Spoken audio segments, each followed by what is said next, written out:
Je vous propose de faire un saut avec, jusque dans le sud de l'Aisne avec les éditions Cours Toujours. Est-ce que Dominique Brisson, vous voulez bien mettre votre micro? C'est fait. Bonjour Dominique. Bonjour. Alors, Dominique, vous êtes journaliste et écrivain et vous avez créé votre maison d'édition associative Cours Toujours en février 2012. Avec quelle ambition, quelle idée derrière la tête? Alors, bonjour tout le monde. Donc, en 2012, c'était un moment où, j'étais, plutôt, autrice, c'était l'essentiel de mes activités et où j'ai ressenti le besoin de passer un petit peu du côté de l'autre côté du miroir pour voir, comment on faisait tout un livre de A à Z. Comment, j'avais vraiment très, très envie de de de participer à l'ensemble des tâches de la conception, à la fabrication, suivi de fabrication et donc tout en continuant d'être autrice avec mes éditeurs, parisiens, j'avais envie de mettre la main à la pâte et de créer ma maison d'édition. Alors aujourd'hui, vous avez 4 collections qui s'adressent tantôt à des lecteurs adultes et tantôt aux enfants. Est-ce que vous pouvez nous les présenter en nous donnant des exemples? Alors, je ne sais pas si j'en ai 4, mais vous avez dû bien compter. En tout cas, ce qui est sûr, on procède plutôt par collection. heu qui peut-être se complètent, qui peut-être se répondent. La première, alors je ne sais pas si je vais arriver à 4 moi, en fait. Alors on parle bien de la collection récits, illustrés, Oui. de la collection, Tout ou presque, les miscellanies littéraires, de la collection, La vie rêvée des choses et sans doute de la nouvelle collection Vive. Bon, alors d'accord. Alors entre ça, à côté de ça, il y a aussi quelques one shot, quelques livres qui sont hors collection. Mais si on veut se recentrer là-dessus, alors chronologiquement, la première collection en fait dont je viens de vous parler, c'est la collection, Récits illustrés. Ça tient pas dans le cadre. Non, C'est pas une bien là. collec c'est une collection en hauteur, voilà. Donc la première collection récits illustrés inaugurée par ma poule, c'est une collection de nouvelles à partir d'histoires vraies et illustrées par un ou une artiste, là en l'occurrence, Pascal Beldebert, qui a aussi, fait plus récemment l'illustration de Toi mon chat. Donc là, c'est une collection plutôt littéraire et en même temps visuel, comme tous les livres de Courtoujour. Tous les livres de Courtoujour ont une dimension visuelle.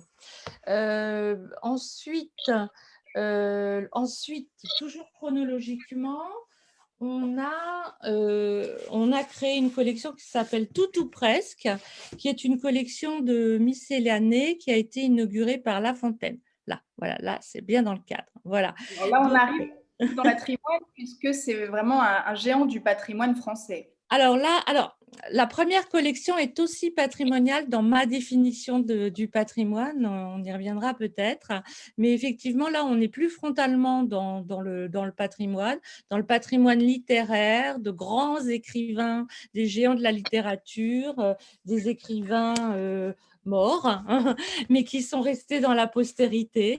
Donc on a commencé par La Fontaine, on a poursuivi l'année suivante par Alexandre Dumas et on va sortir dans une dizaine de jours, Jules Verne. Voilà et c'est Alors une j'ai eu le collection. privilège de lire, celui sur Jules Verne en avant-première Oui. et il est vraiment, de très, très, très bonne facture. J'ai pris beaucoup de plaisir et j'ai redécouvert et enfin même découvert énormément de choses.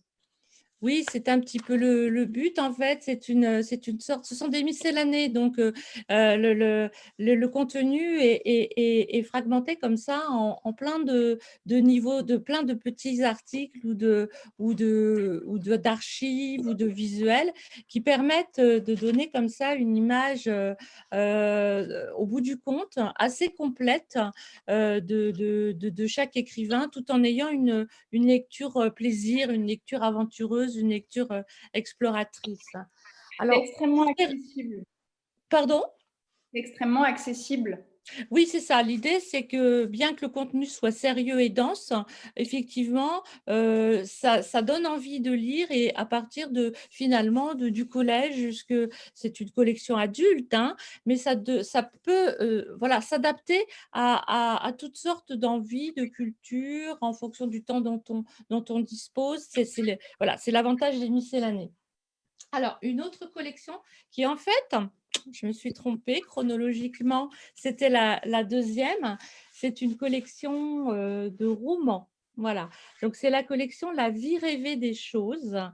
Alors on est aussi dans une sorte de patrimoine, parce qu'on part de choses qui sont des choses qui sont, plutôt qui sont même carrément de la région à la base et puis on va ailleurs. Donc, La vie rêvée des choses, c'est, par exemple, Lucien Suel qui s'est emparé de la Wassingue pour écrire, Le syndrome de la Wassingue, Angèle ou le syndrome de la Wassingue, Philippe Morossin avec, Bric-à-Brac, donc la brique, vous l'aurez compris, Ella Balert avec, Le petit bouton de nacre, Jacques Darras avec, La gaufre vagabonde, puis Alors, Dominique, Sampiero avec, Trois tranches de pain perdu et Le bel obus de Guillaume de Fonclare, avant un titre qui va sortir à l'automne de Fanny Chiarello autour des terris, puisqu'apparemment il faut dire terri et non pas terril, voilà, qui s'appellera Terri tout partout. comment s'opère la rencontre entre un auteur et un objet du patrimoine dans cette collection? Alors, elle s'opère, par mon entremise. C'est-à-dire que comme Dominique, Tour tout à l'heure qui voilà, qui était un voilà, on est des médiateurs, on est des entremetteurs, on est des marieurs. Donc là, je me suis fait marieuse entre, des objets qui me paraissaient que j'avais, d'abord listés en fait au départ, qui me paraissaient emblématiques, représentatifs, fertiles, qui pouvaient donner à matière à histoire et puis des écrivains qui me touchaient et qui me touchent, par leur écriture, par le fait qu'ils soient contemporains, voilà, qui ont une écriture contemporaine, qui ne sont pas passéistes et donc j'ai voulu créer une chimie entre ces objets que parfois ils ont choisis par eux-mêmes, parfois ils ont pioché dans la liste et en fait, grâce à leur imaginaire, grâce à leur sensibilité, grâce à leur écriture, personnelle, en fait, ça crée quelque chose et ça crée de l'histoire, ça crée de l'histoire au sens plutôt de la fiction, puisque pour moi, c'est une collection de fiction et c'est là où, peut-être on voit aussi, une approche différente du patrimoine, qui est que, moi, je suis une autrice de fiction. Heu, J'aime les romans, j'aime beaucoup le genre romanesque et dans ma maison d'édition, j'ai aussi envie, de tester des choses, autour de ce que j'aime et le patrimoine et marier le patrimoine avec la fiction, ça me semblait une piste intéressante et j'ai pas été déçue, voilà. Parce qu'effectivement, chaque auteur, finalement, crée quelque chose en fait, à partir d'un objet pas très prosaïque par définition.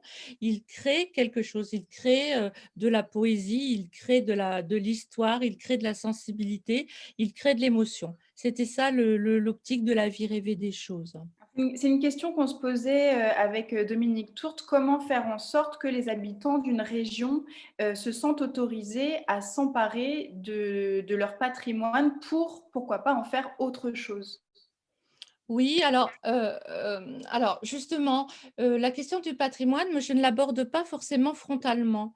C'est-à-dire que certes, je suis intéressée par le patrimoine, de ma région, de cette, région, composite, qui n'a pas forcément d'ailleurs une grande cohérence. Moi qui suis picarde, j'ai vu arriver, avec sympathie, tout ce nord qui me paraissait très, très, très éloigné.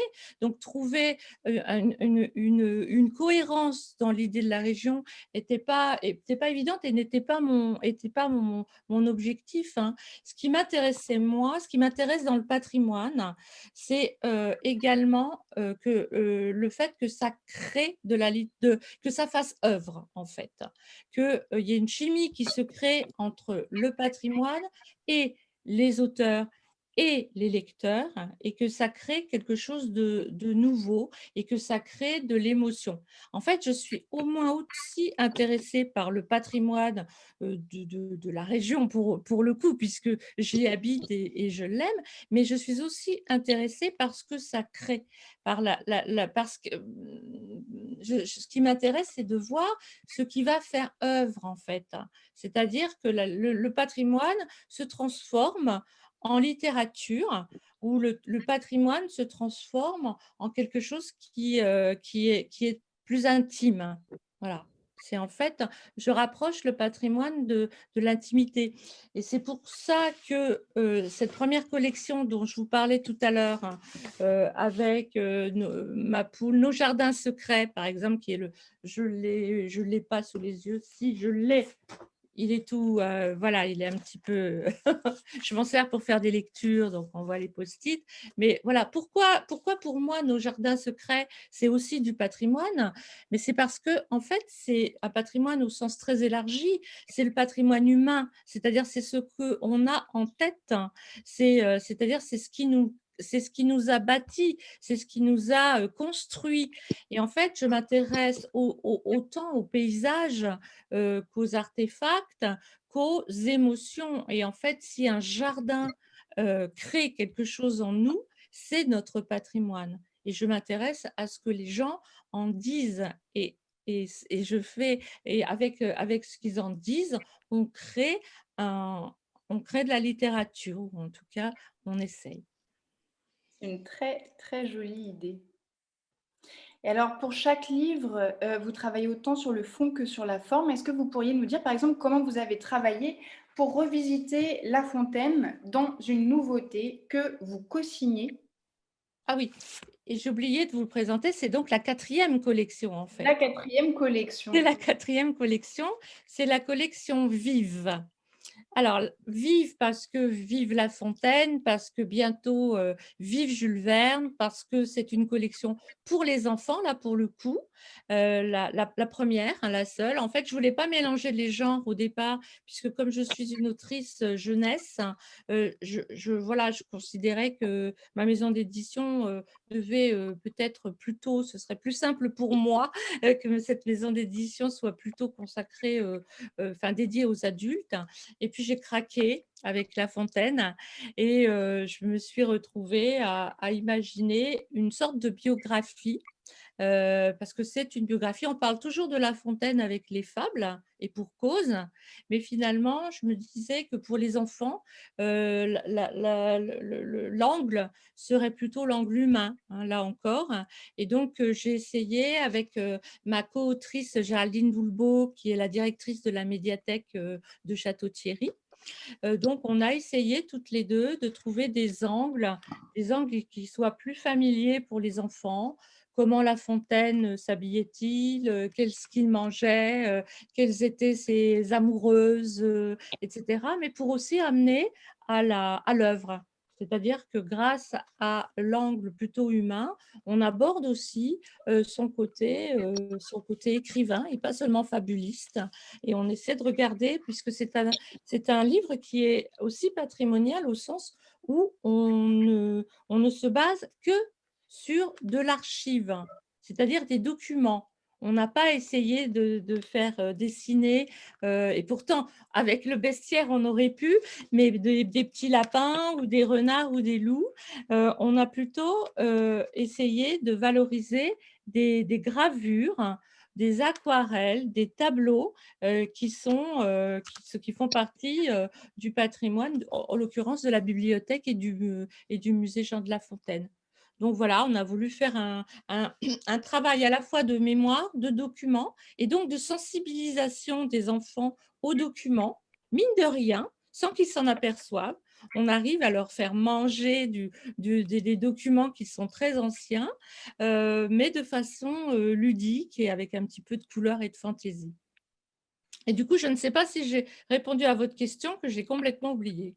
C'est pas grave du tout. Oh, Alors, je voulais souligner que sur la forme, c'est vraiment original. Donc, cet ouvrage, on peut. à la forme, c'est ça, la forme. Alors, Oui. il y a par exemple un test es-tu lièvre ou tortue qui est à la fois très drôle, très bien pensé et qui permet encore une fois d'aborder d'autres choses, d'autres idées autour de Jean de La Fontaine. Je pense que vous avez dû y passer énormément de temps à concevoir cette forme. Alors non, c'est pas une question de temps, en fait. Je crois que c'est une question d'état d'esprit. En fait, vous avez dit tout à l'heure que je suis dans l'âme journaliste, donc je suis toujours à la recherche de l'angle. Et vous avez dit en effet que on travaillait beaucoup à la fois le fond et la forme. Et ça, c'est aussi quelque chose qui m'est assez familier. Je n'ai pas l'impression que ça me prenne du temps. Je pense qu'une fois qu'on a une envie, une idée, le désir d'être accessible, notamment, le désir d'être différent, le désir d'inscrire le patrimoine dans l'aujourd'hui. Je ne l'ai pas dit ça, mais en fait, moi, ce qui m'intéresse, en fait, c'est au moins, enfin, c'est plus que le passé, en fait. C'est de voir ce que le passé donne dans le présent. Et moi, le présent m'intéresse beaucoup. Donc, je m'interroge sur les racines du présent. Donc, j'arrive dans le passé, j'arrive dans le patrimoine. Mais ce qui m'intéresse, c'est le côté contemporain. Donc, je cherche des formes aussi, quand on crée une collection, ça c'est un grand plaisir, c'est de chercher des formes qui soient cohérentes avec la cible que l'on peut avoir et avec le contenu. D'où cette histoire de Vive la Fontaine qui est comme ça, qui n'est pas chapitrée, mais qui est une petite réplique d'une forme qu'on aime beaucoup. Et je vais peut-être en dire deux mots parce que je vois que Anne Leviel a une petite demande sur le terme de miscellanée qui n'est effectivement pas, donc je vais peut-être repréciser parce que en effet, c'est pas un terme très, Très très court. connu en fait, hein. Ça vient du latin miscere, c'est mélange. Et en fait, moi, j'ai pas trouvé d'autre façon de le dire parce que si j'essaie de trouver d'autres façons, ça me paraît un peu réducteur. C'est-à-dire que des miscellanées, bien sûr, je pourrais dire florilège, je pourrais dire pêle-mêle, par exemple, hein. Mais en fait, le terme miscellanée est beaucoup plus riche que ça. Il est à la fois très intéressant parce que justement, il ne range pas l'information dans des chapitres, on n'a pas quelque chose de classique. Nous, on a fait des miscellanées en plus qui sont illustrées. Donc, on entre à la fois par l'image, à la fois par le texte. Et puis, à la fois, ça a quelque chose d'un peu poétique, les miscellanées, parce qu'on arrive à mettre des infos qui sont très, très différentes les unes à côté des autres. On met une liste toute bête à côté d'une jolie citation, à côté d'une très belle image d'archive, à côté d'un article plus fouillé, plus dense, plus panoramique, et on s'amuse beaucoup avec les miscellanées. Alors, j'espère avoir été plus précise sur ma définition des miscellanées, Anne. C'est très précis et il y a un commentaire que je partage totalement, encore une fois, décidément, avec Stéphane de l'Isle-et-Lannoy. On a un peu le même genre de réaction. En fait, votre enthousiasme fait énormément de bien, qu'il y a un enthousiasme à la fois dans vos propos et à la fois qu'on retrouve dans vos ouvrages. Oui, oui, c'est une énergie, voilà, qui irrigue les ouvrages. Et pour répondre à Stéphane, ou en tout cas, c'est pas une question, mais vous avez raison, Stéphane, les miscellanées de Monsieur Schott ont été un déclencheur. C'est-à-dire que c'est un livre qui est paru, je crois, vers 2007, qui sont des miscellanées, mais dans une présentation sans illustration. Voilà, avec des informations comme ça, l'une sous l'autre. Mais ça a été un électrochoc parce que c'était extrêmement inspirant de voir qu'on pouvait traiter comme ça des informations de façon aussi apparemment simple, mais où le désordre était en fait savamment organisé pour finalement, grâce à une lecture là aussi contemporaine, puisque on est quand même dans une société zappante, donc on a essayé aussi de s'adapter et de donner le meilleur, de retrouver le meilleur de cette société zappante. Et bien finalement, on arrive quand même à du savoir alors qu'on part de quelque chose de très fragmenté. Voilà, Un grand merci à vous, Dominique. de rien.